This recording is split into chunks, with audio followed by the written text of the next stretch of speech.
Hi everyone, this is Farhana and welcome to my channel Create and Live FNJ.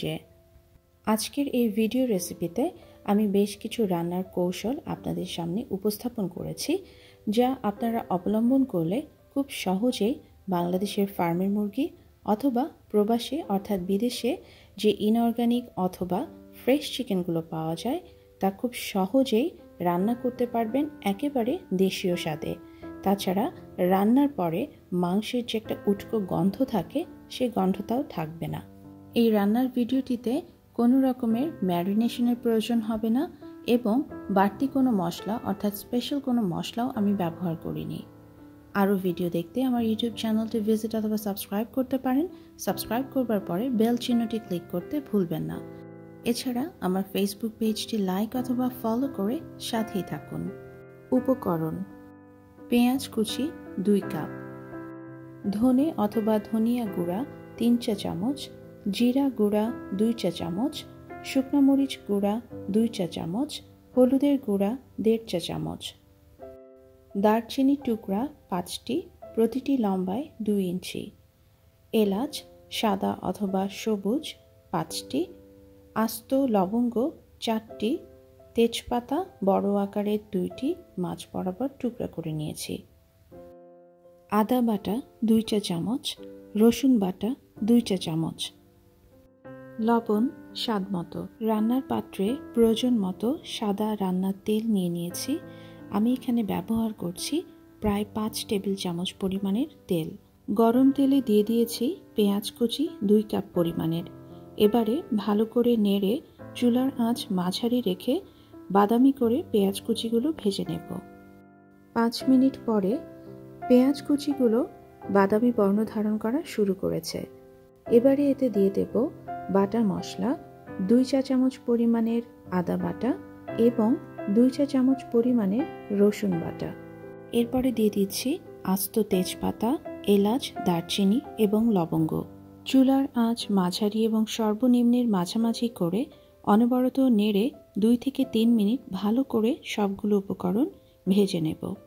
3 minute পরে এবারে এতে দিয়ে দিচ্ছি কেটে ধুয়ে রাখা মুরগির মাংসের টুকরোগুলো।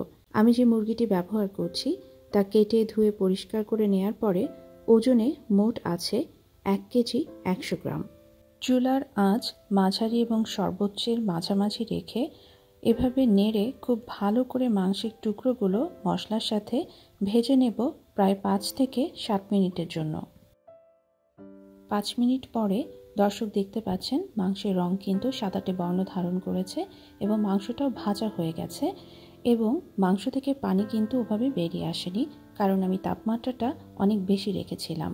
এর জন্য মাংসের ভেতরে যে একটা উটকো গন্ধ থাকে মাংসের রক্ত এবং পানির জন্য, তাও কিন্তু অনেকাংশে কমে গেছে। এবারে দিয়ে দিচ্ছি সব রকমের গুঁড়া মশলা, জিরা, হলুদ, শুকনো মরিচ এবং ধনে অথবা ধনিয়া। এবারে দিয়ে দিচ্ছি স্বাদমতো লবণ। যখন মাংসগুলো ভেজে নিয়েছি তখন যদি লবণ দিয়ে দিতাম তাহলে কিন্তু মাংস থেকে অনেকটা পানি বেরিয়ে আসতো, মাংস সিদ্ধ হয়ে যেত, ভাজা হতো না। এবারে চুলার আঁচ আরেকটু কমিয়ে অর্থাৎ মাঝারি এবং সর্বনিম্নের মাঝামাঝি করে এভাবে অনবরত নেড়ে খুব ভালো করে মাংসের টুকরোগুলোকে মশলার সাথে মিশিয়ে নিচ্ছি। দর্শক, যে কোনো ধরনের মাংস রান্নার ক্ষেত্রে যদি গন্ধমুক্ত করতে চান সেক্ষেত্রে তীব্র গন্ধযুক্ত যে মশলাগুলো আছে বিশেষ করে গুঁড়া মশলা সেগুলো দ্বিতীয় ধাপে অর্থাৎ মাংস ভেজে নেওয়ার পরে যদি যোগ করেন তাহলে মাংসের গন্ধ কিন্তু একেবারেই আর থাকবে না। প্রথম ধাপে আমরা ভেজে নিয়েছিলাম যার ফলে মাংসের রক্ত এবং পানি অনেকটাই কমে গেছে এবং গন্ধমুক্ত হয়েছে প্রায় অর্ধেক পরিমাণ। তারপরেই যুক্ত করেছি এই ধরনের তীব্র গন্ধযুক্ত ঝাঁঝালো মশলাগুলো, যার ফলে এখন কিন্তু একেবারে আর কোনো গন্ধ থাকবে না। এরপর ঢাকনা দিয়ে না ঢেকে চুলার মাঝারি আঁচে রান্না করব 5 মিনিটের জন্য।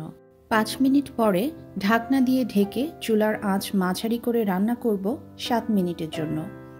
7 মিনিট পরে দর্শক দেখতে পাচ্ছেন মাংস থেকে কিন্তু তেমন একটা পানি বেরিয়ে আসেনি, তবে সচরাচর আমরা যে রান্নার পদ্ধতি অবলম্বন করি, যেখানে আগে মশলাগুলোকে ভালো করে তেলের সাথে কষিয়ে রান্না করে তারপর মাংস যোগ করি, সেক্ষেত্রে কিন্তু ঢেকে দেওয়ার পরে অনেকটা পানি বেরিয়ে আসে।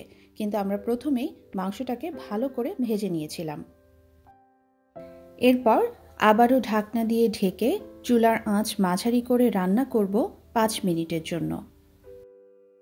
5 মিনিট পরে দর্শক দেখতে পাচ্ছেন মাংসটা কিন্তু খুব ভালো রকমের রান্না হয়ে গেছে। এবারে সুসিদ্ধ করবার জন্য এবং মাংসে আরেকটু ঝোল রাখবার জন্য আমি যোগ করছি স্বাভাবিক তাপমাত্রার পানি 3 কাপ।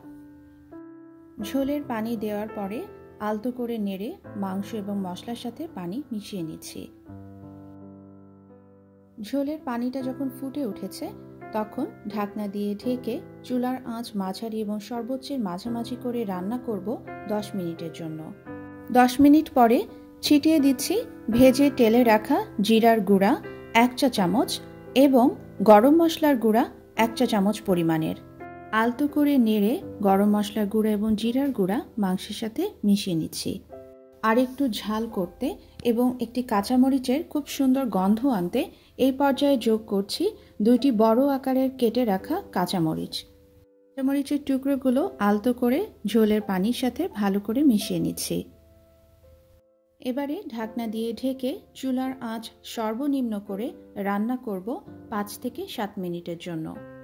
5 মিনিট পরে দর্শক দেখতে পাচ্ছেন তরকারিটা কিন্তু একেবারে সম্পূর্ণ রান্না হয়ে গেছে, মাংস সুসিদ্ধ হয়েছে। আলতো করে আরেকবার একটু নেড়ে সবগুলো উপকরণ মিশিয়ে নিচ্ছি। চুলার আঁচ বন্ধ করে ঢাকনা দিয়ে ঢেকে চুলার ওপর থেকে নামিয়ে রেখে দেব 10 মিনিটের জন্য।